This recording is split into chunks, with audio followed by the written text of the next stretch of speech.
I have sound? Yeah, looks like I have sound. Hopefully I don't have a lot of background noise. Just the sound I should have.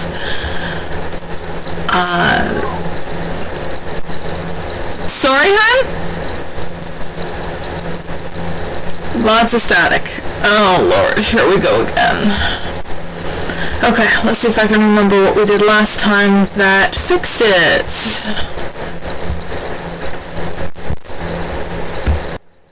That, I think, was... No, now I've got no sound. Do I still have sound? Hopefully I still have sound.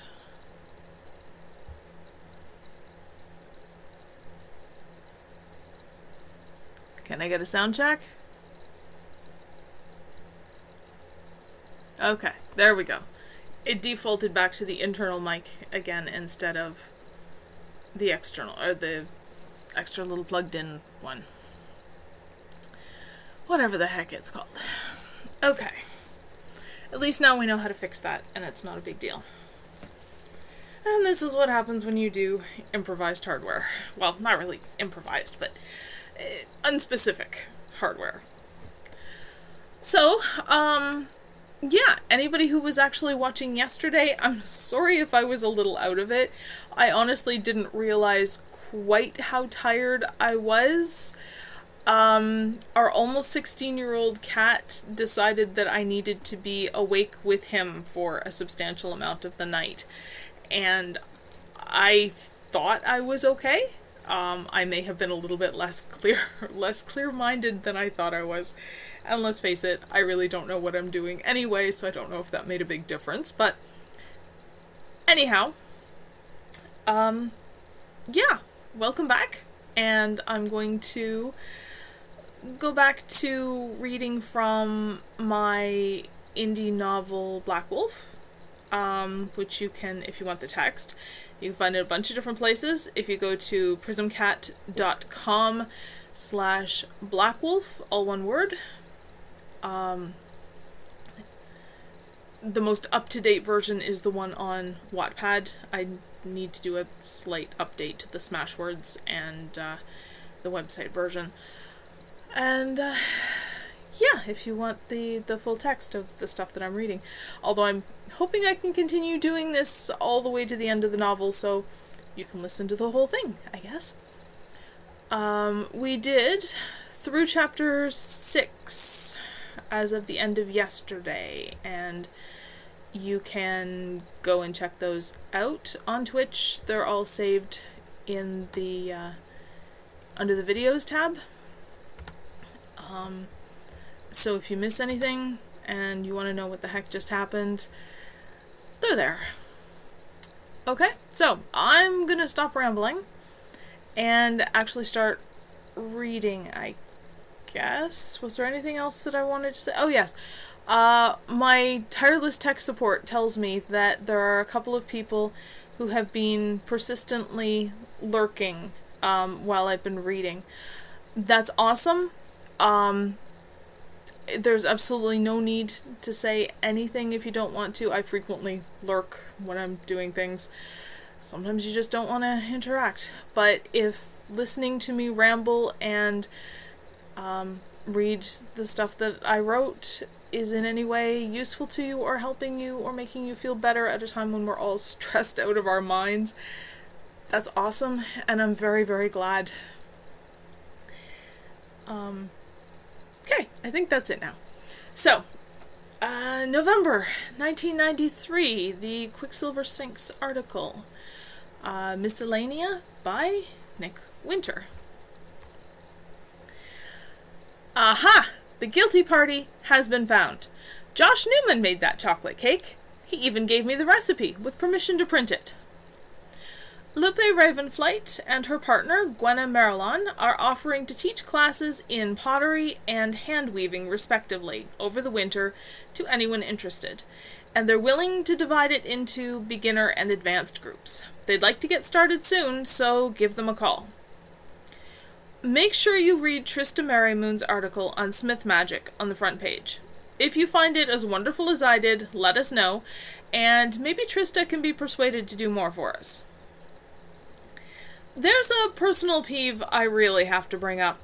Over Samhain, I heard 100 references to Alessandria Starluck's seventh child being conceived on Halloween night. Not having been there 2 centuries ago, I can't say for sure, but would people please think? Alessandria, practically the founder of Haven, had 6 known children. 7 makes a nice round magical number, sure, but really, folks. A wolf as strong as Alessandria, bearing a daughter with the father, variably a demon, a fairy, a predator, or something unknown, depending on which version you hear. A daughter no one knows anything about. If someone can show me some reference to any child but the 6, from whom descend, as we all know, very nearly every Haven wolf of today, I will gladly apologize publicly and print the information. Until then, stop talking about it like it's history, and keep in mind that it's a legend. Despite the fact that we all grow up hearing it, Black Wolf, Demon Wolf, Shadow in the Night, Wild Heart, Wild Blood, Born and Die to Fight, does not count as conclusive proof of anything either, so don't try throwing that at me. I have been informed by our local guitar god Alex that his new band will be playing for us on the solstice. They'll be at the school gym, and they'll be playing off and on all night, including the sun setting and sun rising. I guess not even they can play all the way through the longest night of the year. The cafeteria will have lots and lots of food. If you have something to offer, call Avery Prism. And the library will be open as quiet space. Wild-sounding party in the plans. Carrie Dragonfire tells me Exotica are planning a Yule mystery play for us, combining elements of just about every midwinter festival ever, it sounds like. There's going to be a dance at the school on the full moon, the 29th, at 7 p.m. Usual school dance rules, preferably students grade 9 and up, covens permitted. I'm told Coven Tabby Cat are contemplating a role-playing game weekend in the near future. No experience necessary. Give one of them a call, or give one of them a yell if you're interested. I'd be going if I weren't working every weekend. Have fun! Breaking news. Our mysterious Cinderella, in the red and gold belly dance dress, who had the amazing dance moves, giving ideas even to those of us happily committed to covens, has let herself be identified. Yes, she's new at the college this year. No, she's not part of a coven yet. I've been asked that about 50 times. And her name is Derek Albertine. Yes, the sexy blonde woman in fire colors is a male dryad. Gender bending may be normal enough, but not like that. It's tricky to get noticed at the dance when everyone is trying for the same, but that worked. And cheers to those from Fallius who knew, and those with senses that let them see who Sabine was, but played along anyway. I know someone who did something similar not many years ago. I hope this works out just as well. And that's the end of the article. Chapter 7. Back to what Jessie's up to. Gisela unlocked the kitchen door with the key Cynthia had given her when they had moved in, and padded quietly into the silent house. She had sensed Jessie's presence with increasing intensity since her second-last class, prompting uncharacteristic impatience to escape the school and come find him. His shoes lay carelessly by the door, a battered black canvas backpack beside them. She could hear music turned down low in the living room. She left her own boots and bag there and crossed the kitchen towards the rest of the house. When she reached the living room, she was glad she tended to move so quietly. He was curled up on the couch, one of Kevin's mage silk blankets tangled around him, his head pillowed on his arm, and his other hand cradled close against his chest. He didn't react at all to her presence, sound asleep. She smiled to herself and decided to let him be. There was nowhere she needed to be on a Thursday afternoon. The house would be empty until Sunday evening, so there'd be nothing to disturb Jessie. He could probably use the rest. She prowled back out to the kitchen and found what she halfway expected. A note. Jess, Flynn had a hunch you'd show up this weekend. We left Thursday morning. We'll be back Sunday evening. You're welcome to stay. Unfortunately, everyone you know is gone. If you need anything, call Gisela or Eveline or Lori. Phone numbers are on the wall by the phone. They know who you are. See you when we get home. Kevin. P.S. This key is yours to keep. The key in question lay beside it, on an unadorned ring. Most likely, Sundark had simply left the door unlocked earlier. Flynn had a hunch, huh? Like that was anything new. There were those in Haven who could see farther places in the world, see farther into the future, see things with no more focus than an item or two of information or an object. Flynn was, however, hard to rival when it came to matters close to home and of the immediate future, and relevant to those he was familiar with. She got settled in one of the living room chairs, her feet tucked up under her. Being barely 5 feet tall and willowy slim had few advantages, but one was that she could get comfortable in places and positions her friends couldn't. She closed her eyes and let herself doze off, listening for Jessie to wake. The slow dryad metabolism was the opposite of the elves' rapid one. They were fine eating once or twice a day, but tended to need more sleep. Why pass up the chance for a catnap? Motion roused her. She lay still, but opened her eyes to watch Jessie extricate himself from the blanket and stretch lazily. Belatedly, he noticed her. She saw him tense like a startled cat, trying to decide between fight or flight. She smiled, sat up and crossed her legs, combed honey-brown hair out of her eyes with her fingers. "It's okay, only me." The wariness remained. "I don't know you." "I'm Gisela. I knew you were here, so I came." She made a face. "Dia would yell at me if she knew. She'd say I'm invading when you wanted to be alone. So nobody knows." "No one ever tell you it's dangerous being alone with a guy you don't even know?" The relevance of that she dismissed with a wave. "You won't hurt me." "So why did you come?" "Because you hurt yourself, and I can help if you'll let me." She got up and came to sit beside him.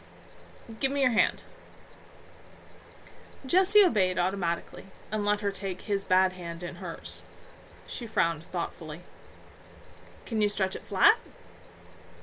"It hurts, but almost." "Can you close it all the way?" "No." He showed her how far he could, about halfway, and his thumb was definitely not cooperating. Gisela caught his hand again, held it between both of hers, and turned her senses inward, tracing the damage. Connective tissue, mostly, which was a nuisance to fix, but better than bone, and most of it radiated out from the joint of his thumb. Once she knew what was wrong, she began to repair it, coaxing everything back the way it should be, easing the inflammation, rebuilding attachments. She felt the familiar warmth in her hands, felt it spreading into Jessie's, working its way through skin, right down to the damaged muscle and tendons. Jessie felt it too, because he tensed again, poised as if he'd bolt at any instant. She opened her eyes and released his hand. "Now try." He stretched it fully, closed it tight a few times, with only one small wince of discomfort. Gisela smiled when he raised wondering eyes to hers. "I'm a healer. I'm still learning a lot, but I help take care of my friends. I'm glad you came so I could fix it. Take it easy on it for a few days, though. Come tell me anytime you get hurt, and I'll always fix it. I promise." "That's incredible. Thank you." She shrugged. "It's what healers do." "Can everyone around here do things like that?" Gisela gave him her most guileless smile. "I'm the only healer you've met. Lots of people in Haven can do things the rest of the world doesn't believe in. That's why we stay here, so no one finds out, and we'll be safe. Part of why, anyway. Dia says we can't tell you everything yet because we don't know you well enough. I think that's crazy. You won't tell anyone. You don't like normal people either. And I don't think you'd have a very hard time getting used to it. But I'll behave. Usually Dia knows what she's talking about better than me, so I listen, but nobody's right all the time, right?" As a general rule, it's safer not to trust someone you don't know, he cautioned. Maybe generally, sure, but you're safe. Most likely her friends would tell her she was counting too heavily on the link that bound her and Jessie and Kevin, like delicate strands of spider silk. She doubted she'd have been able to make them understand that it wasn't the link that made her so sure she was safe, only her own instincts telling her Jessie would attack only to defend. Jessie shrugged. Yeah, whatever. Anyway, I did what I really wanted to do. I'll go away if you want me to, and I won't be offended. Or I could stay here, or you could come home with me. It's up to you. He hesitated, then shook his head. I don't think I want to go anywhere, but it doesn't matter to me if you stay. Oh, good, 'cause it's much quieter here than it is at my house, even with Deanna away. She's home so much you can hardly tell she supposedly lives here. Jessie gave her a confused look. Deanna's your sister? That made Gisela giggle. More or less.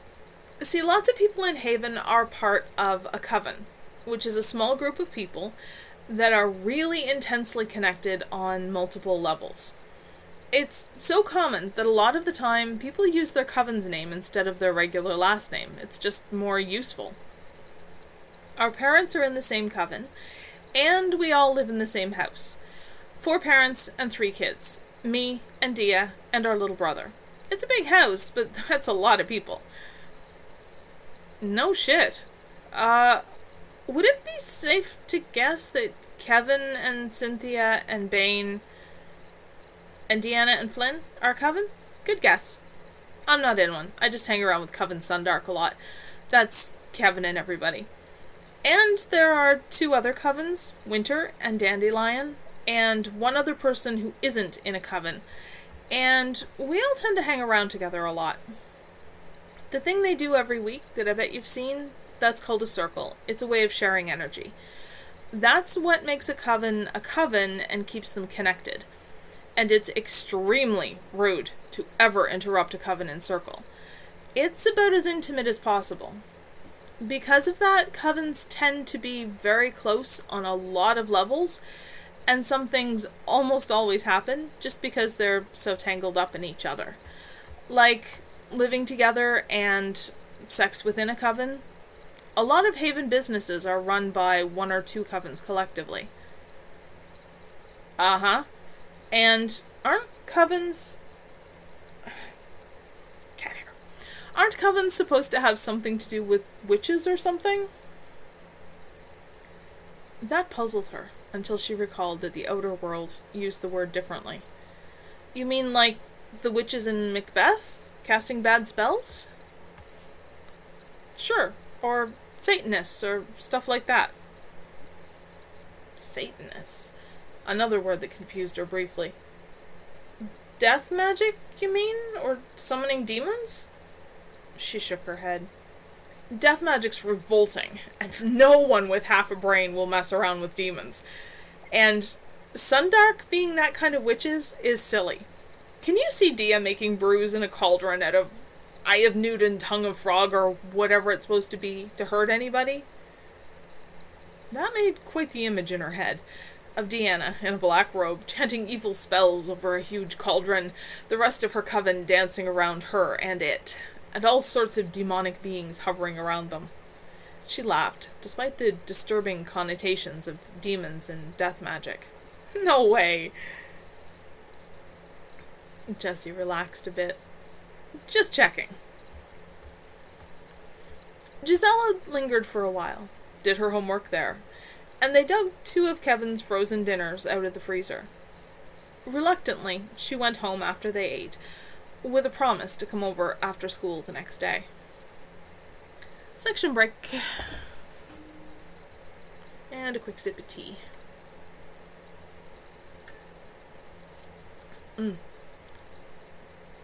I don't know how anybody survives without tea.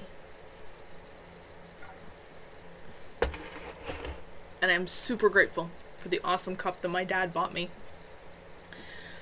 that keeps it so nice and hot for me for ridiculous amounts of time when I get distracted with cats or writing. Anyway, hi guys. 1, 2, well, I got 2 cats in here with me anyway. Yeah, just 2. Sound asleep. Okay. Jesse spent Friday exploring. When he ventured into the village proper, he got a few sideways looks, but no one bothered him. In fact, some knew who he was. More than once he was greeted by name. He saw several very large, long-furred dogs in a variety of colors, wandering around with no collars visible. But no one paid any attention, and the dogs showed no sign of aggression. If anything, the opposite. So he figured he might as well just ignore them. What's the matter, sweetheart? Corey? You okay?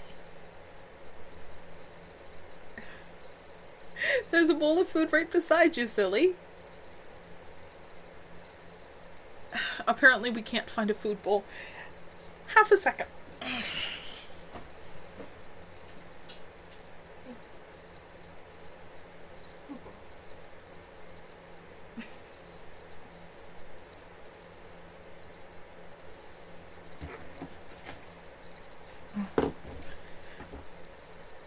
What? You've got your bowl? You've got food?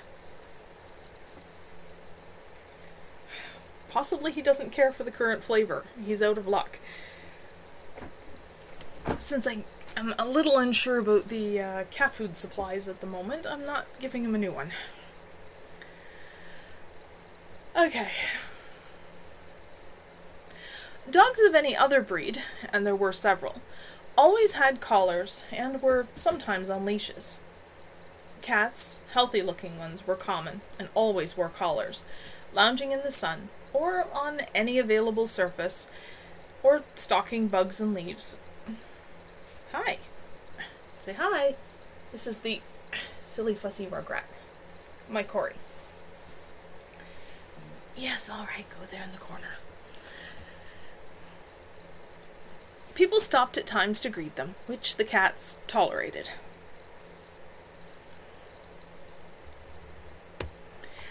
Haven was remarkably self-sufficient.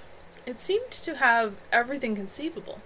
Some of the businesses not what he would expect in a village in the middle of nowhere. Even a pet store. He hesitated, but yielded to temptation and went in. The front part of the shop was chaos, with no human in sight. The reason for the chaos was that the large cages against one wall were all open, and the puppies, 3 clear litters, none resembling the adults loose outside, and kittens in 2 sizes, had taken over the shop. Puppies were chasing each other and dozing under the fish tanks and chewing rubber bones. Kittens were drowsing on the counter, in a basket, on top of small animal cages, or pouncing on each other. Enchanted, Jesse dropped to one knee and called softly to the puppies. Like any other animal he'd ever encountered, especially dogs, they responded, frolicking over to jump up on him. One that looked like a sheepdog licked at his face. He chuckled and rubbed a spaniel behind its ears. They like you. Jesse glanced up. The speaker was a woman he guessed at around 30, leaning against the counter. Jesse's height, more solidly built, coffee brown hair pulled back. Smiling. Jesse liked her instantly, and had to answer the smile. Animals tend to, for some reason. I don't know you, do I? Not a question. Jesse answered anyway. No, I'm not from around here. Didn't think so. I know everyone in Haven. Well, you're no tourist, so I'm guessing you're Kevin's friend Jesse. Good guess. That obvious? Funny things are obvious in Haven. You have to have figured out by now we aren't just your average backwoods village. I'm getting that idea, yeah. Should I ask how you and everybody else seem to know about me? This isn't the big city, where a million people never look twice at each other. Everybody in Haven is related one way or another, maybe a step or three removed. Not a lot of privacy, however hard we try to stay out of each other's lives, but it's worth it. We all hang together, because we're different from everyone outside. And you discourage outsiders? Outsiders, yes. People who belong here, but found themselves in the wrong place, no. An adult cat picked herself up off the top of a rabbit's cage, stretched lazily, and padded over to examine Jessie. The puppies dodged around her, never touching her. The cat, a fine-boned, long-haired, dark tortoiseshell with a startlingly white tail tip, sniffed Jessie over, then rubbed her head against his leg, purring. The woman...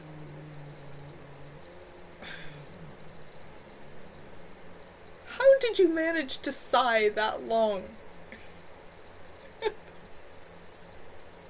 Sorry, that was a really astonishingly long, deep vocalized sigh. For a small animal, I don't know how he managed that much air. Sorry about the feline interruptions and stuff, but you're extraordinary sometimes, silly boy. The cat, a fine-boned, long-haired, dark tortoiseshell with a startlingly white tail tip, sniffed Jessie over, then rubbed her head against his leg, purring. The woman arched an eyebrow. Well, Alfari certainly likes you, and that doesn't happen often. You must be something special. Jessie snorted. Hardly. Alfari stretched up to plant her front paws on his chest, an unsubtle hint. Jessie began to stroke her. And the vibrant purring intensified. I don't think she agrees. Come on back sometime and say hi. Or, if you need a little extra money, I have odd jobs around sometimes I can use some help with. Thanks. She made a shooing motion, smiling. Go on. Classes will be out for lunch at the school in a few minutes. I'm guessing Gisela probably found you, with Sundark away. If it was one of the college crowd, like Eva, they should be out already. Bemused, he turned to the door. Oh, Jessie? He looked back. Mm-hmm. You don't look like you're used to belonging anywhere. You should give it a try. Don't turn it down so fast when you're given a chance. She spun away and disappeared into the back of the shop. A blonde woman, who reminded him strongly of Kevin, she said her name was Laurie, hailed him on sight and told him that she had seen Gisela getting pizza for lunch. He found her leaning against a window ledge outside with a slice of pizza. She spotted him and called him over. You do have some interesting people around here, he commented dryly. Oh? Who did you meet? In the pet store. She didn't say her name. Samantha. Mm-hmm. She's definitely interesting. She moved here about 5 years ago. She started the pet shop, and takes courses at the college sometimes. She's safe here. No family anybody knows about. No one even knows where she's from.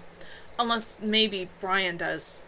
That's Bane's older brother. He lives with Sam above the shop. Safe from what? The whole outside world. It's pretty cruel to the kind of people who like Haven. Pretty cruel to everyone. Life's a bitch.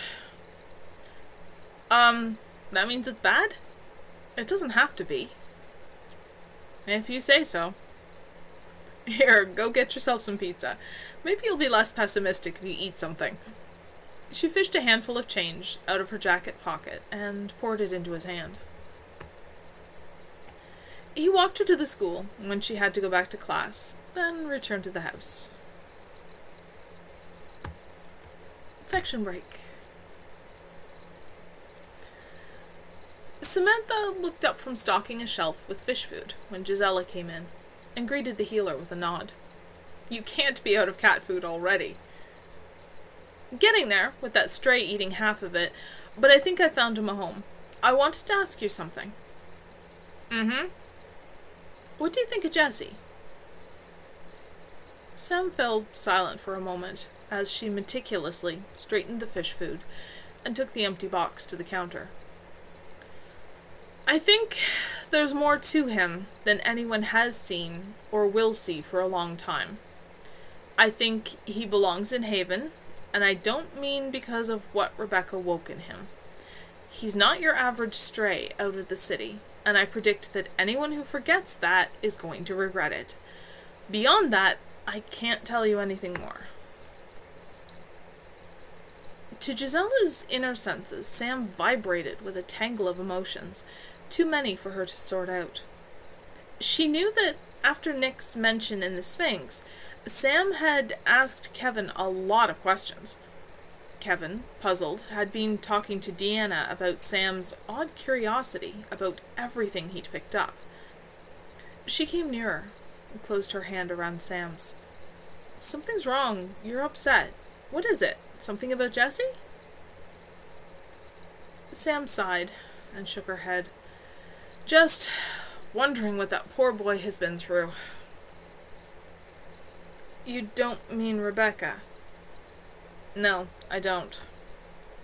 She pulled her hand away and turned away to fuss with the jars of treats on the counter. Just take care of him, okay? I was going to anyway. I'm a healer, and I like him. This was not at all like Sam. Gisela had never seen her shaken before. Are you going to be all right? Of course I will. How much damage did Rebecca actually do to him? She got him into a circle, somehow, and ripped him open pretty roughly inside to get at the power she wanted. Then, when she attacked Sundark, and Kevin hit back, Moira or Avril threw Jess in the middle. And you know what Kev's like when he's mad. Is he going to heal? Bane thinks no. Flynn says yes. I think probably, but it's going to take a while. This isn't the kind of thing a healer can do much about. I don't think there's going to be any permanent damage, but there's no way to be sure yet. Kev feels worse about it than he's mostly letting on. I hate to think how he's going to react if there is anything permanent. Anything you need me for, tell me. You can pass that on to Sundark. Anyway, if you need cat food, take it. You can pay for it later. That wasn't a very subtle hint, but Gisela went along with it. She tried to remember whether she needed cat food right away, and decided it could wait. So she bid Sam farewell, and departed for the house. Section break. Yes, sweetheart. Hi.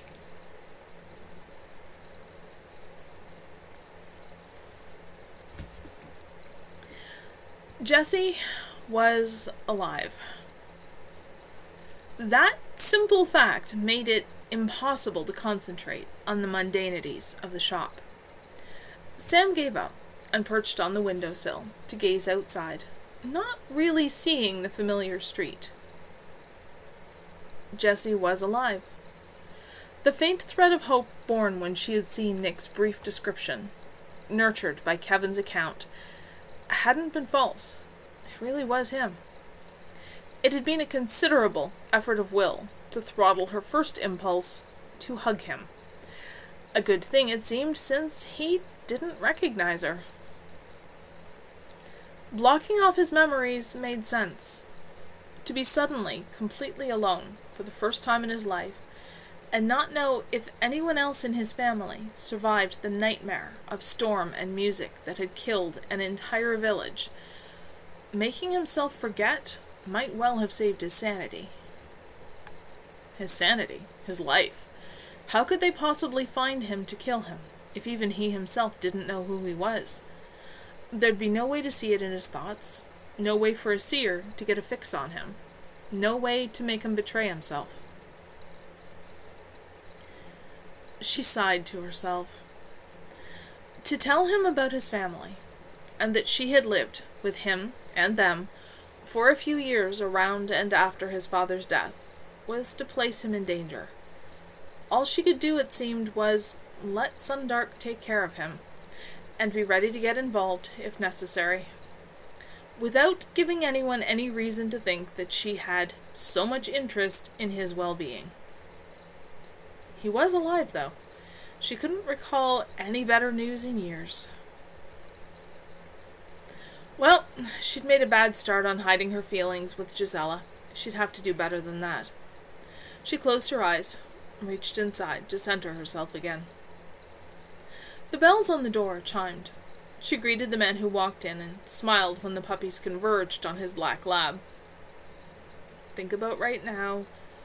Worry about Jessie later.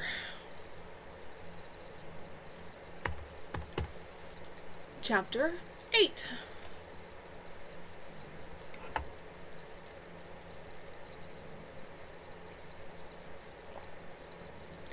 Wow, what a purr.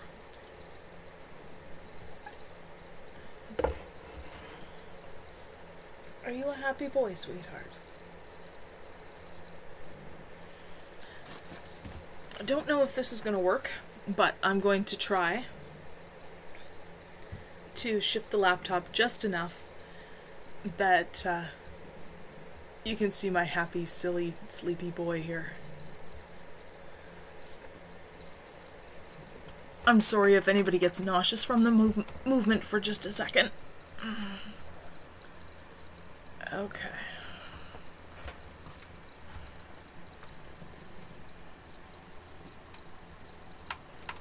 And that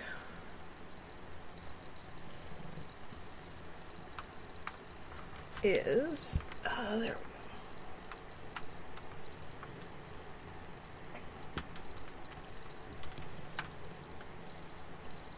There we go. He is purring insanely right now.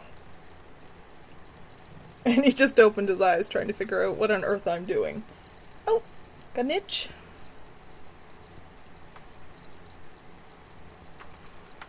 So, that's my, sleepy little co-host, I guess.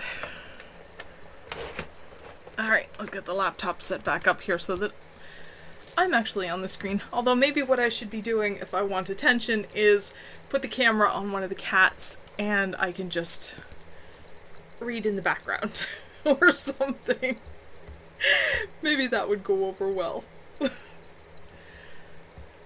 do you think, sweetheart? Yeah, you think you just want me to keep petting you. Alright. Where was I? Oh yeah. Chapter 8. Now that we've had a brief kitty fix.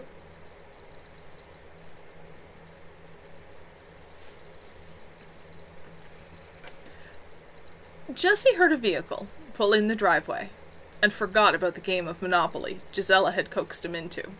Reflex, putting him on guard. It's only Sundark, Gisela said, a frown creasing her pixie's face. Don't be so paranoid. Deanna was the first one in the door. She paused, contemplating the pair at the table, and glanced back over her shoulder. Hey, the Highlander was right. So what else is new? Bane retorted from just outside. Get out of the way. The rest of us would like to come in too. Deanna moved aside. What in particular was he right about this time? Kevin asked, as he followed Bane in. He saw Jessie and smiled. Well, hi there. How long have you been here? Since Thursday night, Jessie said. Excuse me. Have fun wherever you were. Visiting family in a village sort of like Haven, only in Quebec. Yes, lots of fun, actually.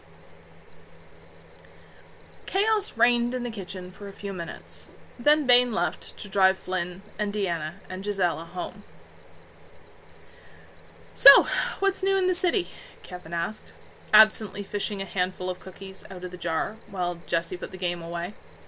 He'd been winning, which was typical. He only had good luck when it didn't really matter. Jessie shrugged. Nothing especially thrilling.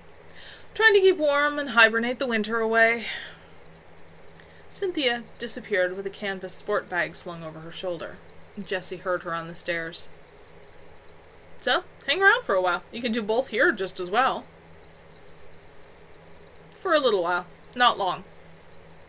Had the need to be out of the city not been so overwhelming after that insane night of being chased, he didn't think he'd have come at all. Kevin and the others were friendly, but it frightened him how much he was starting to like them. However long you like. Kevin stretched and yawned. I hate to be rude, but I'm beat. I'm going to go catnap for an hour or two. If I don't wake up, then good night, and I'll see you in the morning. Sweet dreams. Kevin paused in the doorway and flashed him a grin. Probably. Section break. November in Haven was much prettier than November in the city, Jessie mused, wandering contentedly along the quiet road with Kevin. No slushy sidewalks to navigate, no mountains of plowed-up dirty snow, no yellow-orange streetlights turning everything ugly colors, and no people running over you in a hurry to return to their warm homes and a hot meal. Instead, there were trees glittering with icicles, yards spotted with snow sculptures and snow forts, dogs playing in the clean white drifts, and people who said hello and invited you in for a cup of hot chocolate. That last was, in fact, when they had passed the home of Bane's parents. Kevin had declined, explaining that they were expected home for supper. The darkness was more intense than Jessie was used to, with only the countless stars and the outside lights of such houses as they passed. It could have made him nervous, but it was hard to feel threatened here. There were no lights because there was no need for them. Simple as that. So he could just relax and enjoy the tranquility, and be glad Kevin had suggested the walk. He knew that Kevin's night sight was so bad that he actually couldn't safely go for a walk like this alone. It felt odd that Kevin trusted him that much, but right now he simply accepted it. Familiar lights ahead. Their house. Jessie paused at the end of the driveway and crouched to take a closer look at a line of tracks. Kev, what made these tracks? Kevin joined him. What did they look like? 4 toes. I think I can see claws. And the pad. He measured one against his spread hand. Bigger than my hand. Wolf, then, Kevin said. That's gotta be a damn big wolf. Most likely. Don't worry about it. Wolves won't attack people. It has to have been by here since we left. This wasn't here before. True. Jess gave him a suspicious look. Was that amusement hidden in Kevin's voice? Stand up, Kevin told him. I'm betting that's your wolf I just heard. Jess whipped to his feet and spun around to look where Kevin indicated. Shadowed by a grove of trees, a large, dark, shaggy animal watched them, very still. Then it trotted off in the other direction and vanished into the trees that surrounded the yard. Wouldn't they go after the farms, even if they don't hurt people? Kevin shrugged. There hasn't been a single domestic animal lost to wolves in this township in well over 100 years. A couple to feral dogs, pets that went wild, but that's different. Even outside Haven area, most so-called wolf kills are feral dogs. Leave them alone and everybody can live in peace. They keep the other wildlife under control. Come on, we've been out a while. Deanna will have my hide if you get sick. Not that much can stand up to her herbal remedies and Gisella's gifts. Besides, that stew I left in the oven should be just about done. Jess left the tracks and went in the house with Kevin. Cynthia greeted them absently, intent on patching a pair of blue jeans, and told them Bain's brother Brian had called and invited him to go out with him and a couple of other friends. He wouldn't be back until late. Firmly, Jesse banished the utterly silly thoughts that crept into his head and went to hang his jacket in the hall closet. Section break. And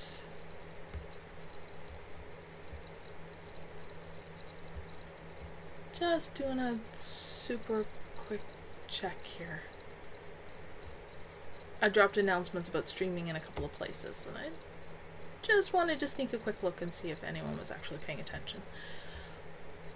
But anyway, where was I? Oh yeah, that one and that one. This stuff must be so much easier with like multiple monitors and a proper setup instead of one laptop and a purring cat. Okay. You're going to leave soon, aren't you? Gisela said. Yeah, I know you find it much easier now that you have the second monitor for keeping track of chat and stuff while you're gaming.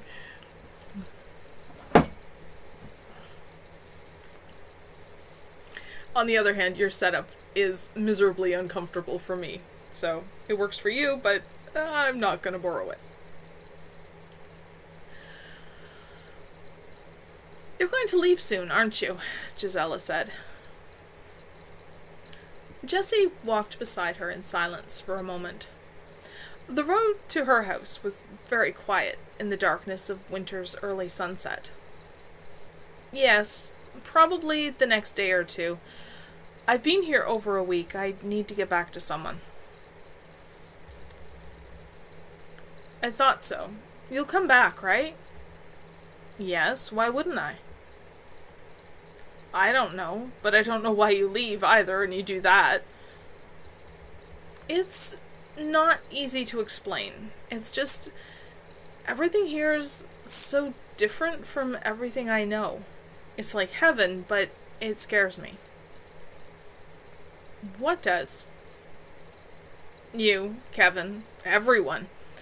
I've never seen anyone trust four other people as totally as they trust each other. I've never been able to trust anybody. Nobody's ever cared. Why do I scare you? Because I trust you so much? She smiled. Lots of people trust me. Healers don't hurt people, ever. And because you trust me. Nobody's ever trusted me before either. She thought about that. That's hard for me to understand, but it makes sense, I guess. They were almost at her house. They could see it ahead. Jessie, sometimes when I heal someone, like I did you, it leaves a little of you in me, and a little of me in you. She smiled. I like it. It feels all warm and wild and dark. That might be why you trust me. If you listen for it, you might be able to hear that little piece of me. Maybe it'll help you stop being scared of trust. She laid a hand on the railing, up the stairs, stepped onto the first, then turned to give him a quick, shy kiss. Take care of yourself, Jess. She spun around, darted up the steps, and into the house. End of the chapter. December 1993. Quicksilver Sphinx, of course. Miscellanea. Eveline Winter. You get me this month. Nick came down with a nasty flu a few days ago, and he's in no condition to sit at the computer. Since Sonia is working, and Liam is with Nick trying to help him get over this, and since this space has to be filled by tonight, sigh, I guess it falls to me. I don't have any gossip for you. Nick will have to catch you up next month. I do, however, have something I'd really like to bring up. A few days ago, I heard someone refer to a wolf killing a demon to protect her witch. There is a trick I would devoutly love to see, since 1. Wolf abilities only work on predators. And 2. Who on earth called a demon to kill this poor witch? Kids, there are 3. Count 'em. 3 types of esoteric, Greek, esoteros, inner, secret, mysterious, unnatural, beings out there. That is, 3 distinct categories into which fall those creatures, not alive like the rest of us, yet alive nonetheless. Granted, fairies and demons are scarce these days, but can we try to keep things clear anyway? Please? Just to humor one obsessive wolf? Just so no one can say they don't know the difference, how about a mini lesson to remind you of any details you may have forgotten? Predator. Latin, predator. A robber. My Latin accent and Greek accent are absolutely atrocious. I'm very sorry. These are the ones we usually see, looking for unprotected, highly gifted snacks. They come in a wide range of forms. I've seen all too many personally, like most wolves. Usually ugly. They have no physical reality. They exist on the astral plane, though they can interact with ours in limited ways. These are the ones wolves kill, because wolves have neat abilities that let us do that, even when magical and physical attacks by the rest of you are a waste of time. This is why you put up with all our various quirks and eccentricities, or so my coven tells me. So we'll kill predators for you. Ah yes, now we all remember. Demon. Greek, daemon, a spirit. Demons live on a plane of their own, a long way from this one. When called, and only when called, they can take physical form on this plane. Theoretically, that physical form could be killed, but I've never heard of anyone who knows how, or whether it would be permanent. Demon forms are reported to be incredibly strong, fast, well-armed, and either ugly or beautiful. That's not counting the shape-shifting, hypnotic, and other powers some are said to possess, which even wolves aren't immune to. If you figure out how to kill one, I'd love to hear it. Seriously, these things are bad news. They like to cause suffering, and they like to play mind games. This is why one of the very few absolute rules of our whole community is not to mess with demon summoning at all, ever. No excuses. Fairy. Long history, from Latin fari, to speak, and or Latin fata, the fates, to, most recently, Old French fairy, enchantment. These are the beautiful, sometimes, capricious, always, immortal beings that our oldest legends tell us had a part in teaching us about magic and the cycles of life and death. No one has seen them reliably in a century or so, so most likely they've gone back to wherever they came from. Theories include Underhill, Alpha Centauri, and the Sixth Dimension. Does it really matter? I suppose seeing the mess that's being made of Earth might depress an immortal into heading for home. Anyway, that makes 3 clearly defined types of esoteric races. Please, no more tall tales about wolves killing demons, or elven mages being adopted and trained by predators, or witches being drained psychically dry by fairies, or anything silly like that. Chapter 9.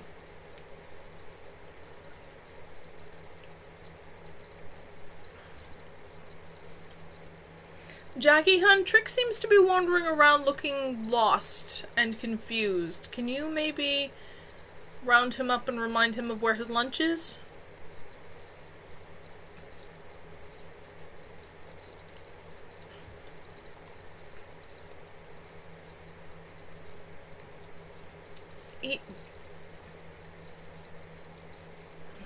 Okay, give him some snuggles or something? If he just ate? I don't know. He's looking very aimless, I suppose. He's almost 16. He gets a little confused sometimes. He's generally happy, and he's doing great for his age. He just sometimes kind of loses track of what's going on.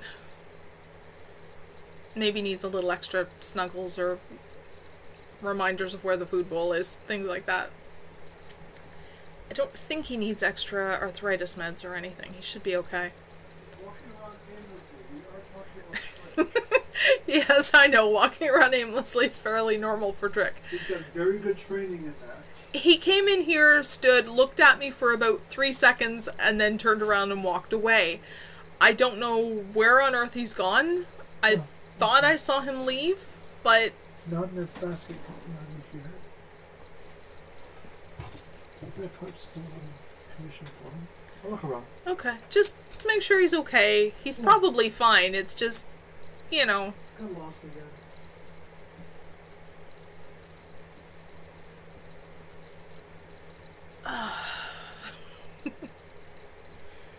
Silly beasts. City. Oh, okay. He's fine. So he found himself a place to snooze. Yeah. Okay. Oh, good. Alright. Life involves an awful lot of feline interruptions in this household. It's just, it's a thing. It happens. I'll try to keep it reasonably minimal when I'm actually streaming, but no promises. And I've noticed that a lot of people online are perfectly happy with feline interruptions, especially if they get to see cute cats. I know I do. I generally am pretty interested in seeing them. Anyway, so, chapter 9. Hello, Kevin. Hello, Rebecca. I'd ask what I can do for you, but I probably don't want to know. The red-headed werewolf settled herself across from him at the table. Can I buy you a drink? Why? Surely you have something better to do with your time. She shrugged. Dwayne's meeting me here for supper, and you look like you're waiting. Maybe we can talk until then? He sighed. I'll have a drink with you, but I'll get my own, thanks. Copper-maned Sonia of Coven Winter came over, expression uneasy while she took orders. A refill on Kevin's ginger ale, and a Bloody Mary for Rebecca. Relax, Sonia, we won't wreck anything, Kevin assured her. Thomas bawling me out once for it was enough for me. If we're gonna fight, we'll go outside. Don't fight at all, Sonia retorted. Her irregularly cycling psychic gifts had her telepathy reasonably high at the moment. She flashed him a wordless image of her and her witch coven mate Nick, stepping in to back him up, no matter what, followed by their healer coven mate Liam, scolding them all while repairing the damage, and her and Nick looking for new jobs. I didn't mean it I didn't mean it literally. I have no intentions of starting a fight. What Rebecca might intend was another matter, but it was highly unlikely she would use anything but words. Which were far, far worse. Why could he never seem to just walk away from her, even knowing that? Masochism? Sonia regarded him measuringly for a heartbeat or two, then spun away to get back to work. Kevin decided to take that as meaning that she believed him. Not a given with everyone in Haven, but a reasonably safe bet in this case. He had no doubt, though, that she and Nick would be keeping surreptitious watch in this direction. Nor that Thomas, who owned the brewery and had been Kevin's teacher in magic, would be watching as well, though the reason would probably differ. Nor that others in sight would keep a wary eye out for any hint of anger. Haven remembered what he'd just as soon forget. Rebecca leaned back in her chair, apparently completely relaxed. So, how's your foundling doing? In another couple of months, he may be able to come to Haven unshielded without pain. He doesn't remember any of it, luckily, which means we can take our time explaining about Haven without throwing him into shock. Are you happy that Gisela and I barely managed to save his life? and that he may have permanent damage that will never heal. Although, I did the worst of the damage, really. Once again, she got me to hurt someone who didn't deserve it. She shrugged. He's nothing special. His whole lifestyle appears to be built around breaking laws and avoiding being caught for it. I was curious about him when I found out he was still alive, and asked Dwayne to see what else he could find out for me. Would you like to know? No. Anything Jesse wants us to know, he'll tell us himself. What if he's a threat to your coven? In what way? He wouldn't deliberately... He caught himself mid-sentence. Wouldn't he? No, he wouldn't. I won't say he doesn't have the potential to turn into a control freak if and when he knows what he can do. But he'll have Bane and Eva to teach him. With any luck, he won't end up insecure and messed up like some wolves I know. The low rumble that came from deep in her throat didn't sound like threat, more like annoyance. Despite it, she smiled, showing pointed canines that were barely longer than their neighbors. You're so cute when you say rude things to try to keep me at arm's length, like a puppy growling and showing his milk teeth. She took a delicate sip of her drink as Sonia set it on the table. Her eyes, two-tone like most wolves, velvet blue with a tawny starburst around the pupil, never left his. Maybe I say rude things because they're what you deserve. You didn't used to think that. No, and at that point I was also pleased with myself for beating Flynn up. He's forgiven me for that, but I haven't, and possibly never will.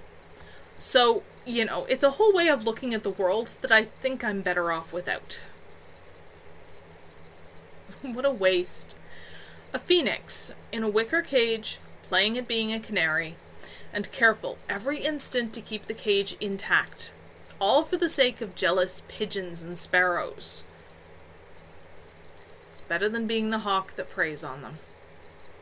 He'd heard her use variants of the analogy many times, and it was never comfortable. It struck too close to his own feelings at moments. Isn't it lonely, Becky? With no one to trust or love or share with? No one is an equal, only rivals and subordinates? I had an equal once. You left. You didn't want a partner. You didn't want me. You wanted the strongest mage in Haven who was still young enough to be manipulated. Not Kevin. You're so sure of that. He looked away, disturbed by the intensity of her gaze. No, where she was concerned, he was never entirely certain of anything, and never could be again. All he could do was pretend he had steady ground to stand on, though. I'm sure of your mind games. Rebecca, it's over. It has been over for something like 2 years, which is a lot longer than it even lasted. What I'd like is for you to live your life and stay out of mine, and leave Jessie alone. That's all I ask. I really think you should leave before Deanna comes. Rebecca shoved back her chair abruptly and got to her feet, the growl much deeper now, and her eyes narrowing, hands curling into claws. Have it your way. Have fun with your new pet. If you end up being sorry you ever let him in your house, it'll be your own fault. She took a swallow of her drink, left it there half empty, and departed. He heard Deanna's cheerful greetings to Nick, and a handful of other friends, before Sonia could take the glass. Her smile vanished instantly, muscles tightening visibly across her shoulders. Rebecca's been here. Been and gone, Kevin said wearily, and I think I've lost my appetite. Come on, then. We can have supper some other night. Let's go home. Her hand on his shoulder spoke worlds of sympathy and understanding to him. Don't pay any attention to whatever lies she was weaving this time. Rebecca always lies. Section break. You and Deanna came in awfully early last night, Bane commented, matching strides with Kevin easily as they walked down the country road. Weren't you going out for supper? Rebecca found me first while I was waiting. Bane winced sympathetically. That would ruin my appetite too. That explains why you've been so down all day when I've seen you around classes. Let it go, Kev. It isn't that easy, Kevin said shortly. Even knowing her as well as I do, some of what she said I can't get out of my head. Tell me? Just nothing. About Jesse? I'd rather not. You're already not sure you want him here. You think I'd chase him off because of something Rebecca said? Please, Phoenix, give me some credit. Kevin was quiet for a time.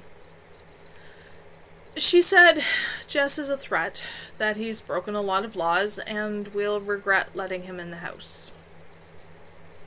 We agreed already. What Jess does outside of Haven is his own. Only what he does here matters. As unsure of him as I am, I can see the sense in that. He laughed. Until the day he decides he wants my place as Alpha Wolf, anyway. I thought you didn't believe he'd ever be able to shape change. I don't. But with Flynn and Gisela both so insistent, I pretty much have to concede the possibility that I might be wrong. And honestly, for his sake, I'm beginning to hope that I am. I'll give him that his behavior on his second visit was a vast improvement over the way he acted when he first came. He might be worth the effort after all. Peace for a time, simply enjoying the company and the winter road. Somewhere a wolf howled, and was immediately answered by other voices, at first from the same direction, then from farther away. Bane took a deep breath, and added his voice to the mix. Kevin listened, faintly amused, but appreciating the wild beauty of the song. At least once or twice a week this happened, and no wolf who could possibly join in ever stayed silent.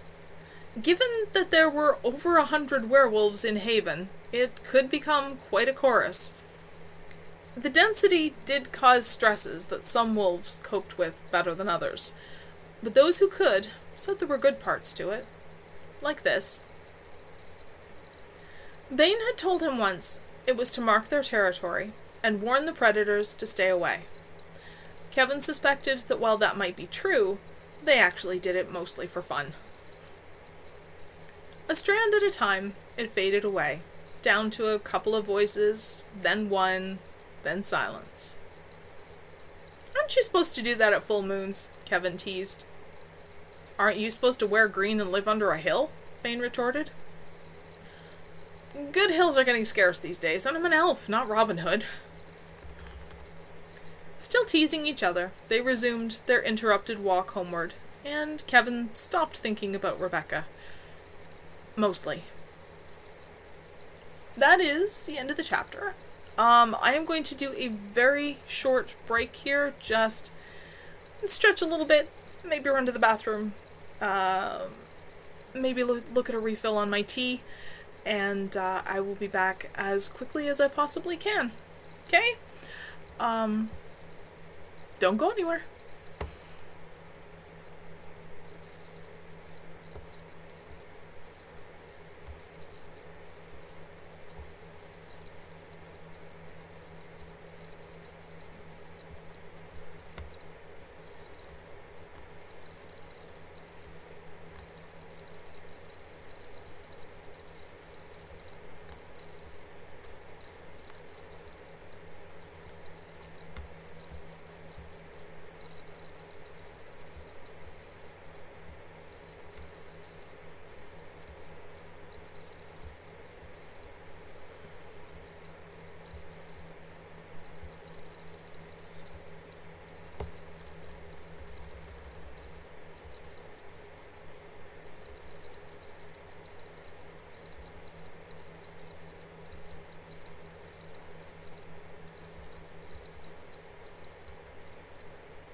been showed bare?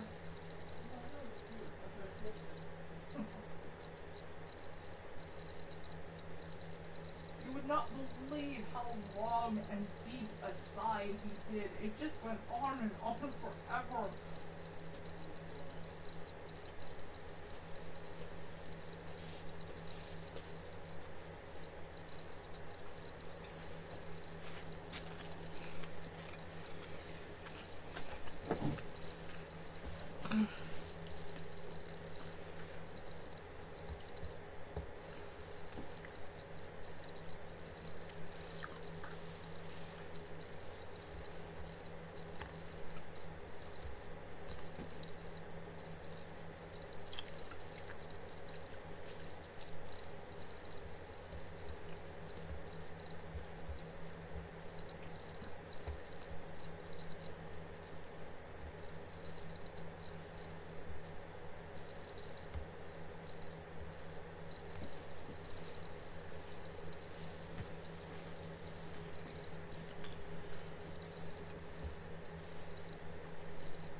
Thank you. Here, right? Mm-hmm. Okay. Thank you. Might have bear cat. Listen. Very happy. He is just loving this. I'm gonna grab Trick's food and actually put it in front of the cube. He's not gonna be interested in cubes. That's true. It's a good place to hide. Oh my god. Did you see your little girl?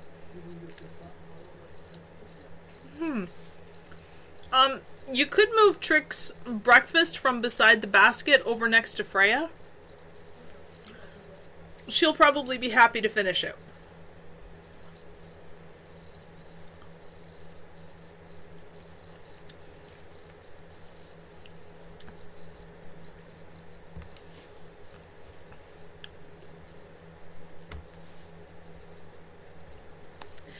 Okay, sorry about that. I don't understand how somebody can sit absolutely still, for hours on end and not stretch a bit and all that stuff.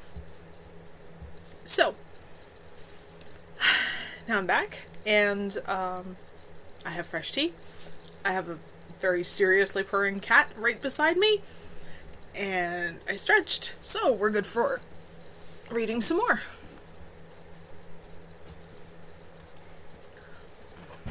Sound to you like we're good for reading more? Got fresh tea, stretched, got a purring cat. Don't think I need anything else. Trick's sniffing his food already, so he's all good and sleepy. Okay, I'll see you on the other side. Okay. January 1994. Quicksilver Sphinx. Miscellanea by Nick Winter. sorry about neglecting my duties last month, but anyone who knows me probably expected it. Once a year, every year, despite all Liam's best efforts, I get sick, but I do it well. Kisa Natesa is pregnant and due with our newest wolf in June. As far as I know, no one in Coven Natesa could be the father, but if you open that up to Covens Prism and Black Rose and their associated solitaries as well, that offers, by my count, 4 possible fathers. Biologically, since the whole bunch, regardless of sex, are acting like it's theirs. Whichever it is, congratulations! Trista Merrymoon is popular. We got so many positive comments that we begged, blackmailed, and bribed her into doing a whole series for us on Smith magic and related subjects. Tentatively, that should give us articles for anywhere from the next 3 to 6 months, depending on continued interest. My challenge about Alessandria Cora Tremaine, and a 7th child. No dice, kids. An early 20th century book retelling the legend doesn't cut it. I said proof. As in real, irrefutable, well, not easily refutable at least, solid facts. Stop bugging me with stuff that isn't even convincing Liam, and he half believes the story anyway. There are a few things planned publicly for Bridget, but so far it looks like most people are planning on more private or small-scale celebrations. Solomon Seal has in the new batch of never-before-seen, or in a couple of cases, at least not in Canada seen, books, thanks to our very own publishers in my hometown, Raven Rock, BC. There's a comparison and analysis and evaluation of various astrological systems, which includes a rather interesting breakdown by race and gift. One's on alchemy as a modern spiritual roadmap, with emphasis on the elements as witches experience them. There's a collection of short stories, including one by Flynn Sundark, and one that I think I'm going to have to buy for my favorite kitchen witch, Deanna, if her coven doesn't beat me to it, on suggestions for improvisation and substitution of tools, materials, and just about anything else. The Winter Fair is coming up, the 29th and 30th, at the Community Hall. There's still time to get in on it if you haven't yet. We're talking everything. Quilts, dolls, food, handmade clothes, stuff that's knitted and crocheted and hand-woven, carvings, jewelry, you name it, and I bet you'll find it there. Liam can do the most wonderful things with a simple hand loom. He'll be there. And Flynn Sundark and Glynis Artemisia will both be doing card readings. And Laurie Dandelion will be there with her crystal jewelry. Historical notes. The fair has been going on for 49 years. The last weekend of January, every year. The summer fair is as old as Haven. 28 years ago was the last confirmed report of demon summoning and blood magic in Haven. I don't mean the kind where you maybe use a few drops to bind a spell. I'm talking serious bodily harm or death to feed demons. All of Haven turned on the seer, mage, wolf team convicted of it. The mage and seer were stripped of their gifts and had other controls put in place. And justice was served on the wolf by the other wolves. I'll spare you the gory details. To get away from the morbid subject, Victoria Phoebe Dominique, Morgan's wife and the healer of Coven Starlock, was born in 1761 on the 14th. Nathaniel Leorin, noted artist and adept, was born in 1913 on the 5th. That's all for this month. Enjoy Bridget. And for those who don't like winter, don't despair. We're past the longest night. Days will get longer now.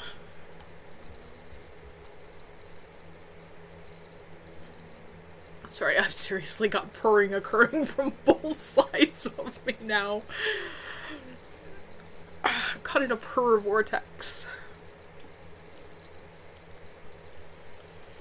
Chapter 10. Jess kept pace with Shane, catching him up on street gossip he had collected that morning. Shane only half listened, more intent on not slipping in the icy mass of slush that covered the sidewalk and was now beginning to freeze as the temperature dropped. The sky, flat gray all day, was now merely a darker and more yellowish shade, lit from streetlights below rather than the sun above. Shane sent a silent entreaty to the clouds to just snow or go away, and not spend yet another day hovering low over the city, but they paid no attention at all.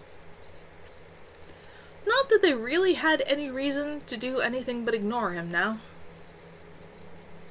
For another month, the rent had been paid, and he could make sure Jess had a safe and tolerably warm place to sleep. Now they needed food to fill the empty shelves in his tiny kitchen, and though the grocery store they were headed for was a bit of a hike, it was the cheapest one in walking distance. It helped that instead of spending whatever money he could make on drugs, Jess was now helping with the rent and groceries and other necessities.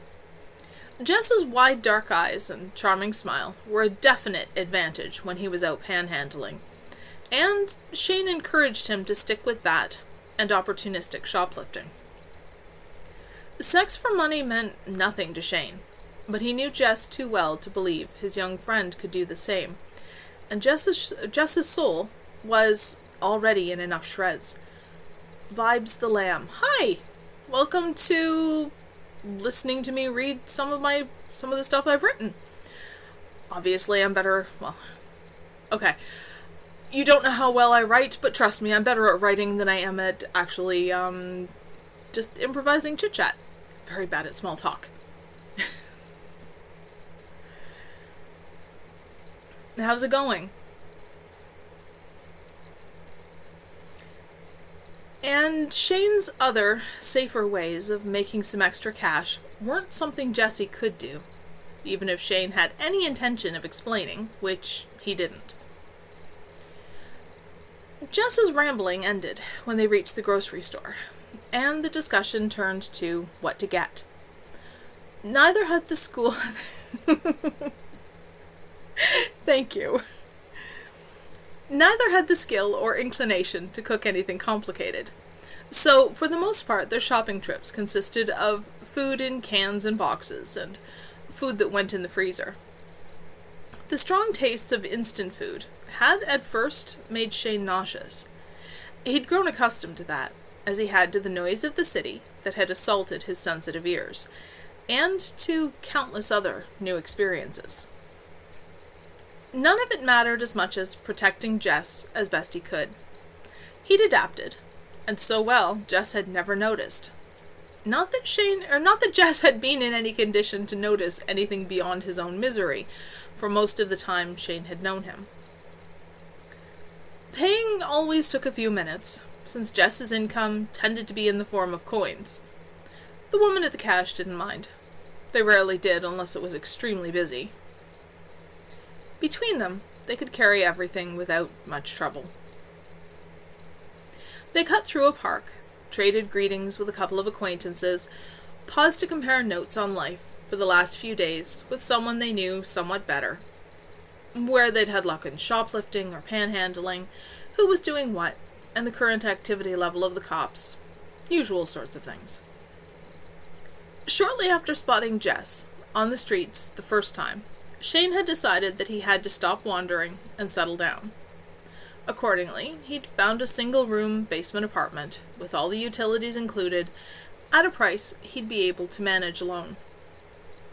Unfortunately, the heat was controlled by the apartment upstairs, and the cement tile floors and paint over plaster over cement walls tended not to hold a great deal of heat.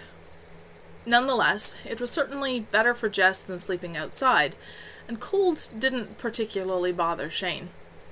And the landlord had no objection to being paid in cash each month without asking questions. Shane unlocked the door, flipped on the light, and both paused to remove slushy boots. Shane was, by nature, extremely fastidious and had simply laid down the law. That one, at least, Jess had never challenged. A mosaic of second-hand throw rugs from yard sales and thrift stores covered I can't talk anymore. Covered most of the floor. They crossed it to the corner that held what passed for a kitchen. Jess stacked cold foods in the freezer and fridge while Shane put the rest away on the shelves above the sink. "Going out tonight?" Jess asked, filling a glass with milk and heading over to sit on the bed.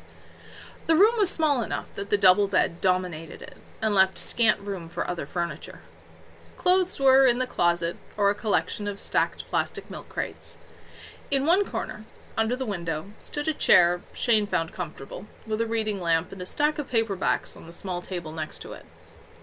On a pair of upturned milk crates sat an old 14-inch TV and a small stereo, probably discarded because one of the two cassette decks no longer worked. The furniture had all come second-hand from one place or another, except the milk crates, which they had filched from beside a store one night. Shane considered that, while he scooped a handful of cookies out of the bag and sprawled in the chair to nibble on one. "Nah, I don't think so. This weather is depressing. I'm really in no mood to deal with assholes tonight."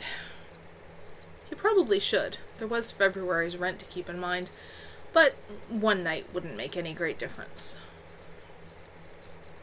Good timing, then. Jess leaned down, without spilling his milk, to grab his black canvas backpack and drag it over. One-handed, he untied it and fished out a paperback, which he tossed to Shane. "Forgot it earlier." Shane caught it neatly. "Thanks."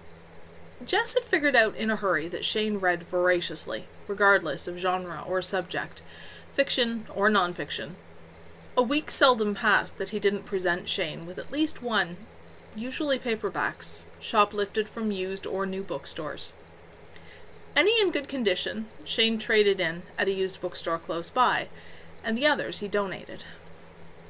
The library had fussed so much over Shane's inability to prove his address or even his identity that he had given up on getting a card.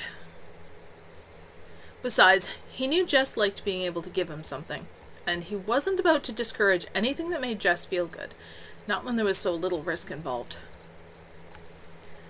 He'd had long enough to learn to recognize the way Jess dropped his gaze just a bit and shrugged. Jess stretched out on the bed on his stomach, reached out to turn on the TV, and flipped through the 3 channels they could actually get relatively clearly. He settled on something, a sitcom from the sounds of it, and dragged a pillow into reach to cross his arms on, his empty glass on the floor next to him. Hardly mind-broadening, but, well, neither was some of what Shane read, and if it gave Jess a chance to relax and escape reality for a while, so be it. Shane switched on the lamp, turned off the overhead light, and got comfortable with the book he was 2/3 finished. Distracting as the noise of the TV was, there was something comforting in it, and in Jess's presence, only a few feet away. "How long are you going to keep purring, you silly little rugrat?" "Endless purring!" Honestly. Hunger, later, sent him to the kitchen to toss chicken and broccoli-flavored rice mix into a pot of boiling water. When it was ready, he split it between 2 plates and gave Jess half, before returning to his book.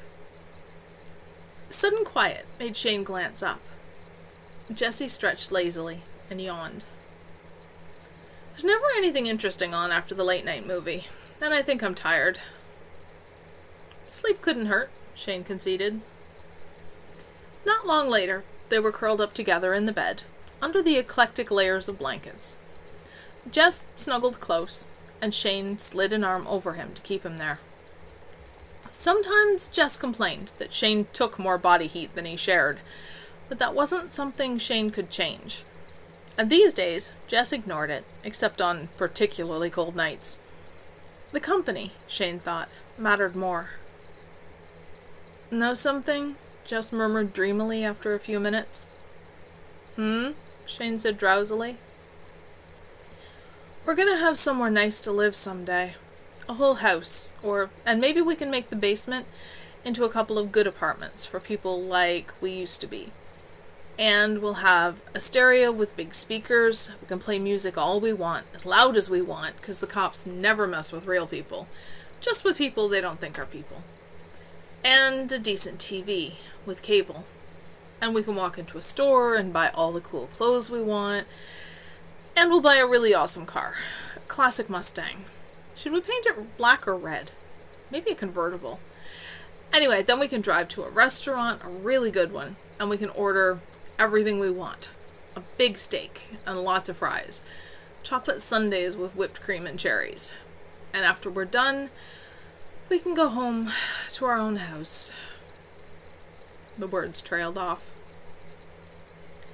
Shane stroked Jessie's hair affectionately with one hand, and forbore to ask where they were to get the money for house, stereo, TV, clothes, car, and dinner. He'd heard variations on the theme dozens of times. "Yeah, Jess," he said softly. "Someday.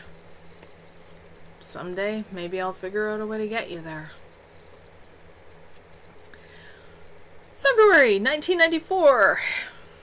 Quicksilver Sphinx, Haven's own small local newspaper. Miscellanea by Nick Winter.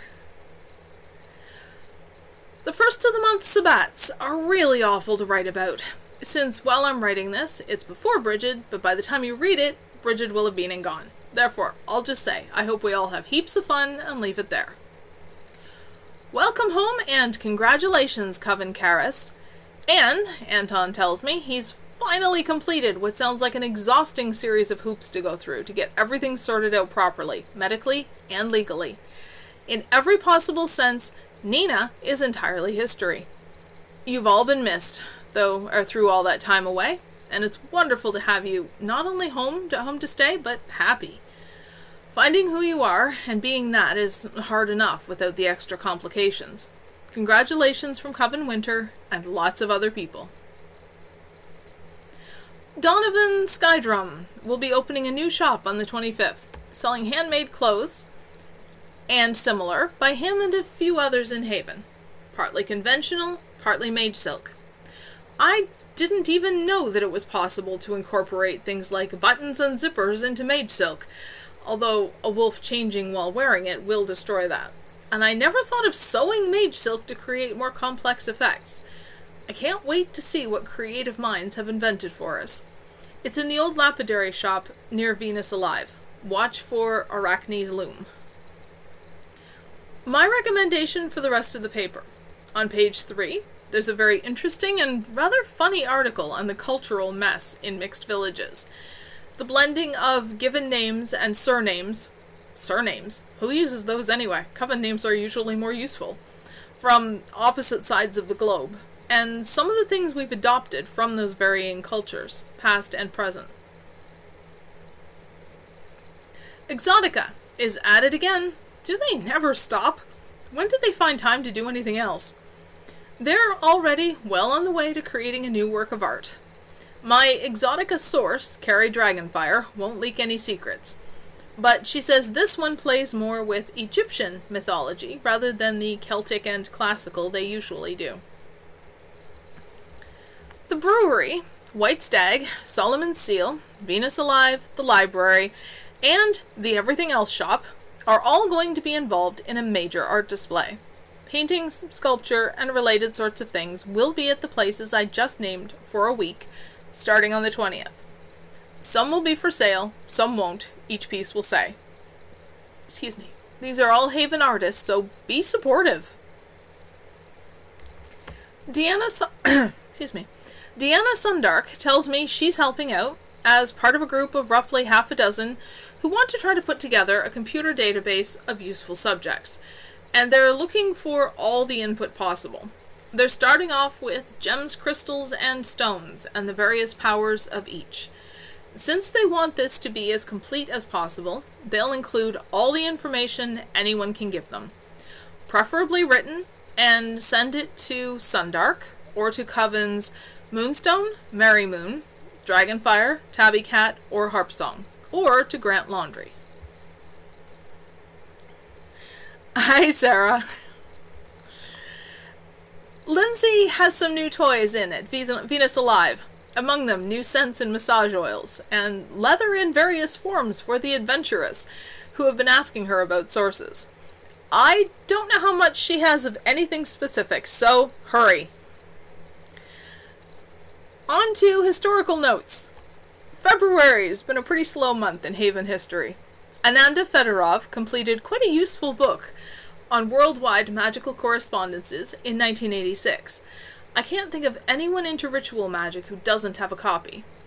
I've been told people are tired of hearing about Coven Starlock, so I can't tell you their mage, Bridie Isidore, died at the age of 87 of pneumonia. Maybe March will have more interesting history. Good lord, you purr a lot, beast. Chapter 11. Sarah, Corey is right beside me under the lamp and purring insanely. Sarah!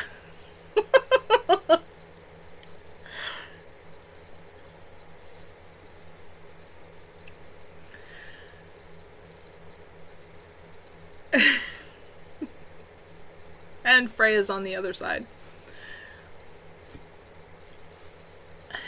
Jesse wondered how he had gotten from hitchhiking to Haven to being in the back of Sundark's van. Okay. Granted, he had arrived Don't let Streamlabs ban Sarah, please. Okay, granted, he had arrived moments before Bane and Cynthia and Deanna left to pick up Flynn and Gisela.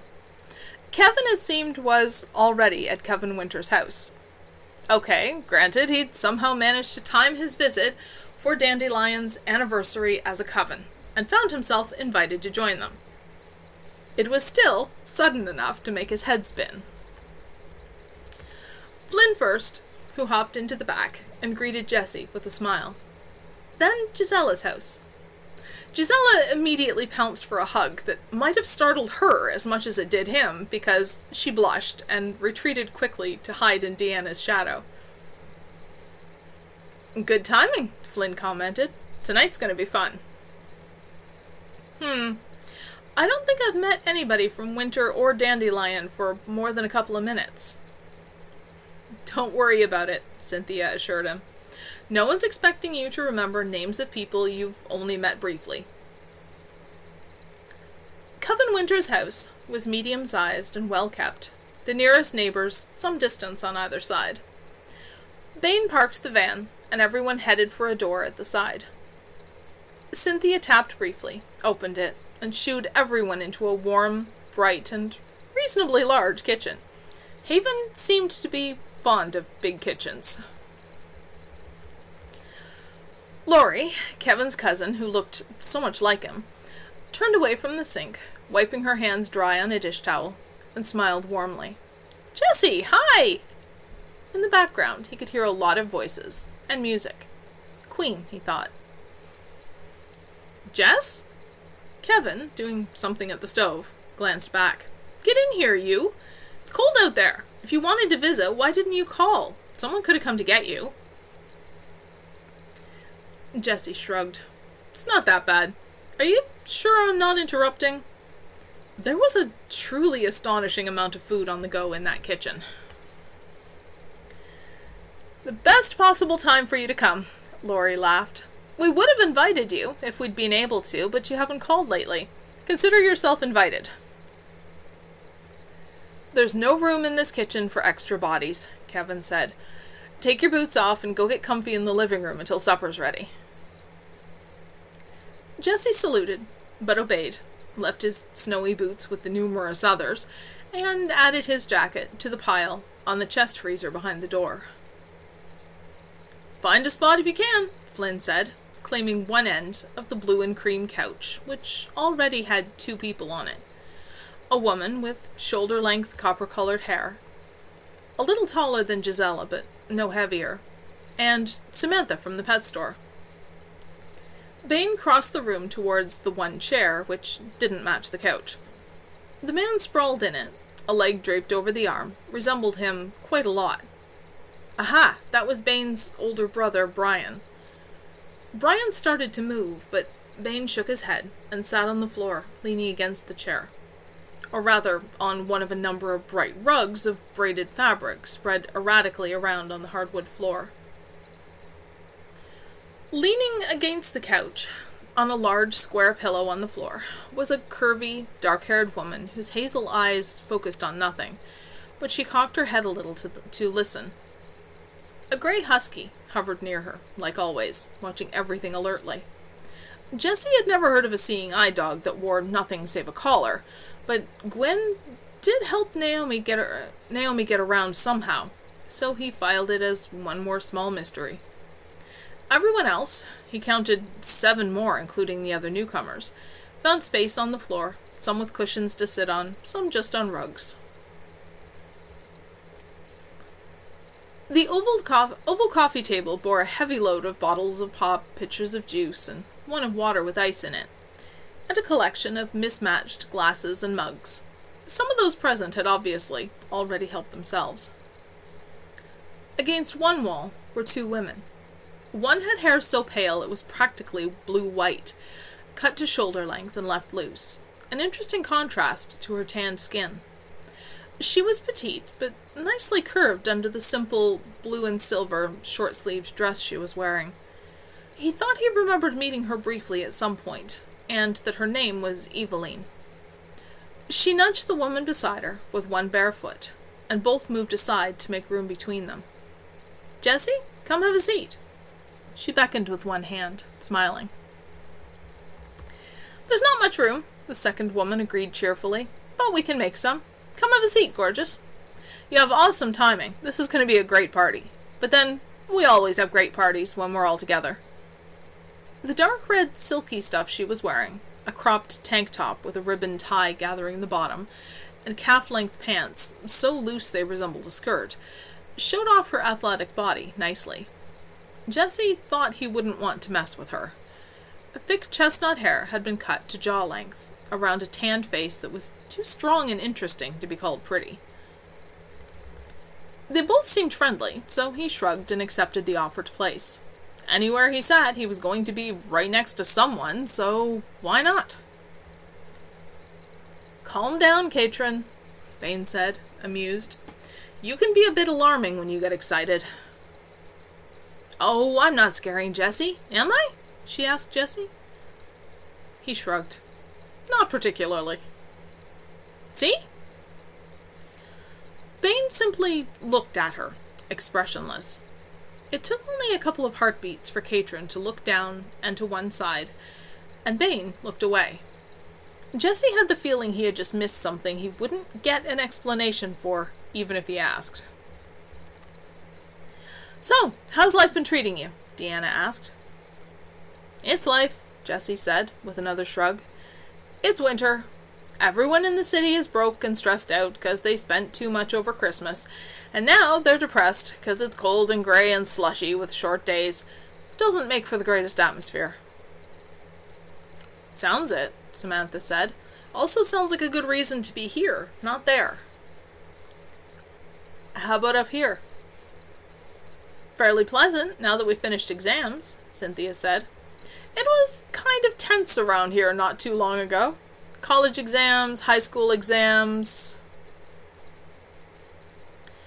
I don't know what the heck just happened, except that somebody was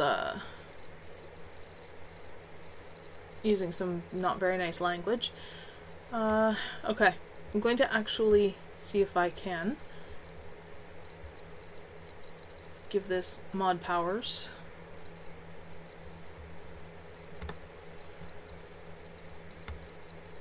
This means that anybody who's active in the chat needs to be a little more careful. Okay. Yes, hon?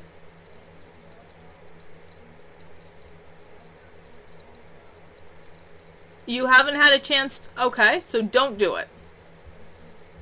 Well, I just did, but I will undo it.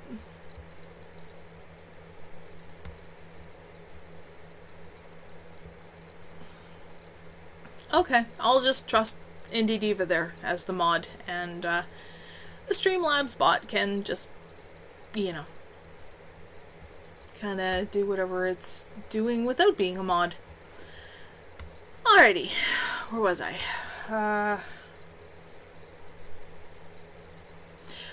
To say nothing of my needing to keep the library open extra hours, Brian said dryly. I thought Cov and Winter were going to collectively collapse from sheer nerves, all four of them trying to work and get through third and fourth year college exams. We survived, laughed the copper-haired woman Jessie thought was Sonia. And then there was Kevin freaking out over his first college exams, Brian finished. We just couldn't convince him that they aren't that much worse than high school ones, and that he should treat them the same way, Bain sighed. It was not a pretty sight. I think Laurie kept half the people in this room fed for a good couple of weeks. I've never seen so much stew and curry and such, stuff she could make in big batches. Thank all the gods for the Leoran family's love of cooking, Cynthia said. And everyone's willingness to chip in on the groceries required, Naomi added, her hand never still, always stroking Gwyn's fur or playing idly with his ears. Gwyn, Jessie thought, looked completely blissed out. Not that Brian and Laurie and I wouldn't do it cheerfully under conditions like that, but the three of us just don't make enough to feed a dozen people or so. It's your anniversary? Jessie asked Brian. Brian nodded. Laurie and Naomi and I have been a coven for 4 years today. While parties are fun, Deanna reflected, we'd be doing nothing else if we were to celebrate holidays and coven anniversaries and birthdays. So, we have a party for each coven's anniversary, and birthday parties for the solitaries. That would be Gisela and Kate, and when Brian can talk her into it, Sam. Plus holidays. We don't do presents often either, otherwise the rent would never get paid, and Kev and Laurie would starve to death. So we all have a feast and rent a couple of movies and just hang out for the night. Jesse thought of birthdays and Christmas mornings when he had gotten all the presents his well-off adoptive parents could afford, but which he had nonetheless spent wishing he didn't have to be there. I like your way. So do we, Sonia laughed. Why did I just mispronounce Sonia's name? Sonia laughed. For a little while, Jessie stayed quiet, simply listening in on one or another of the ever-shifting multiple conversations in the room. It wasn't really so hard to allow himself to be drawn into a debate between Deanna and her cousin about a current movie. Liam had much the same smile Deanna did, and similar coloring, though he lacked her height and was much slenderer. Long, dark brown hair was, as usual, held out of his eyes by a colorful woven headband. Katrin got involved too, and all four lost track of time in the animated discussion. Somebody want to set the dining room table? Kevin called.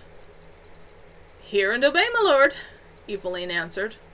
Katrin rose a heartbeat later. We've got it, Eveline said. Any more than two, and we'll be tripping over each other.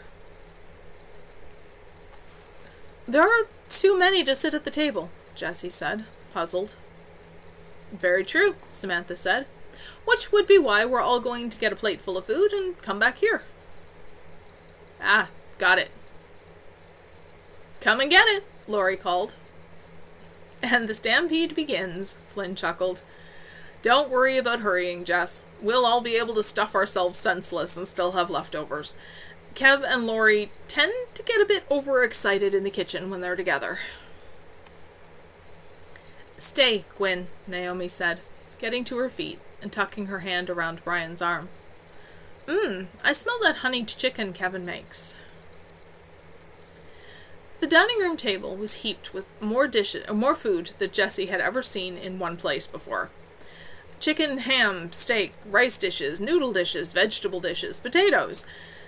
At one end of the table was a stack of mismatched plates, and beside it, a pile each of forks and knives. Everyone simply picked one up and started choosing foods, with some degree of good-natured squabbling when someone grabbed a spoon someone else had been reaching for, or got in someone's way. Classically tall, dark, and handsome Nick from Coven Winter slid an arm around Naomi's waist and leaned past her to scoop up a couple of still warm rolls from the basket, then retreated to put one on each plate that Eveline held. The pair retreated, like others, to the living room. There was an awful lot of casual physical contact, with total disregard for relative sexes, or covens, or anything else Jesse could see. That was something he was beginning to get used to, but currently it was highlighted in neon by the number of bodies in close proximity. Somehow he couldn't quite work out they managed to keep uninvited contact with him to a minimum, without giving him the feeling that they were avoiding him. Jesse had trouble deciding what he wanted, since everything on the table looked and smelled good. He took a little bit of each and found his plate full before he had gotten to everything. "Come back for seconds," Katrin advised, and waited for him before going back to the living room. That Kevin was an excellent cook, Jesse already knew. Kevin and Laurie together were phenomenal. The whole evening was a lot of fun. Jesse volunteered to help clean up. They didn't take all that long, with Bane and Brian clearing the table and packing up leftovers, Nick washing the mountain of dishes, Jesse and Deanna drying, and Gisela putting everything away. It didn't feel like so much work, with the radio on, and all the laughter and gentle teasing in the kitchen. Only once they could all relax did Flynn turn on the TV. The first movie sent the entire room into fits of hysterical laughter. Jess couldn't remember the last time he had laughed so hard, or with company he could simply share the moment with. The second was a well-done science fiction action-adventure. There was a third one, a truly bad 60s B-movie, but by then that was more funny than terrible. Or was it the commentary from the people around him that was funny? "Oh man," Laurie yawned. "I think it's about time we all headed home to bed." "Wish parties never had to end," Gisela said wistfully, but she looked like she was having trouble staying awake, curled up and using Liam's leg as a pillow. "They end so we can all get rested up for the next one," Liam said. "So, how are you all getting home?" Jesse saw a number of glances flicker in his direction, then away again. Only Kevin's stayed, thoughtfully. "Why do I get the feeling I'm stopping you from something?" Jesse asked, through a yawn. "Just do it," Sam said. And Flynn added, "I was going to say that." Gisela sat up, nodded, and yawned something that sounded like agreement. Kevin and Laurie looked at each other, and Kevin shrugged. Why not? I don't think anyone's awake enough to drive. Just don't freak when you see Hal, okay, Jess?" "Okay," Jesse agreed. "Can't be any weirder than some of what I've seen." "Mine is straightforward enough," Laurie said. "One gate to my focus in Sam and Brian's living room, one to our apartment. And Kate can come with Naomi and I. She doesn't live far away. Yours could get tangled." "Nah," Kevin said. "I'm still wide awake, and there's lots of moonlight. I can do 3. Would be easier to do the other 2 from home, though. One to our place, then one to Flynn's house, and one to Gisela's house, and Dia can make up her mind by then where she's sleeping." "Show off," Deanna said affectionately. "Brace yourself, Jess." Sleepy good nights were said, and hugs traded. Katrin gave Jess a bear hug that left him slightly breathless and grateful she had left his ribs and spine intact, but it felt good. The silver moonlight, pouring in through the windows, began to visibly gather itself in front of Kevin. With both hands, he gestured, outlining a rough doorway. The light strengthened and formed into an archway, covered by a filmy curtain of rainbow light. Through it, he could see Sundark's familiar living room. Jessie couldn't help staring, not quite sure how to react to that. Cynthia just laughed, took his hand, and stepped through the glowing door, drawing him after her. A couple of steps later they were home, and the others were following. Kevin came last, and the bright doorway imploded in a shower of golden sparkles. "Nice trick," Jessie said. "I'm impressed. Can you do that anywhere?" "No," Vane answered, while Kevin repeated the whole process twice more. Once to send Flynn somewhere, once for Deanna and Gisela. He needs a very clear link to the other end, which can be done in a few ways. There aren't many who can do it at all, but the ability tends to run in that family.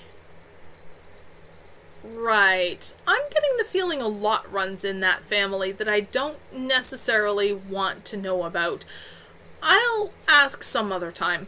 Can I go to sleep now? Kevin chuckled. "Go ahead.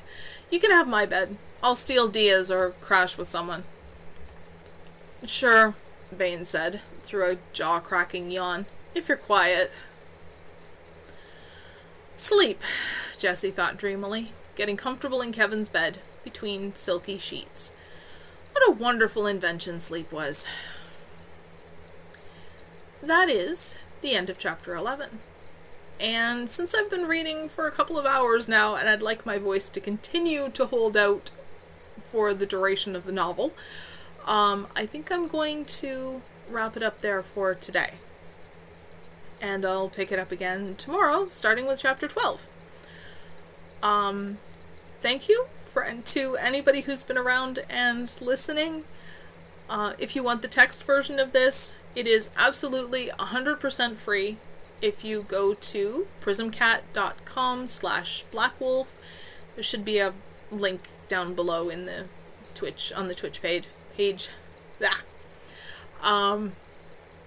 the Wattpad version is the most up-to-date one. I need to re-upload to Smashwords with a couple of minor revisions and things. I'm just being lazy because it's a lot of work.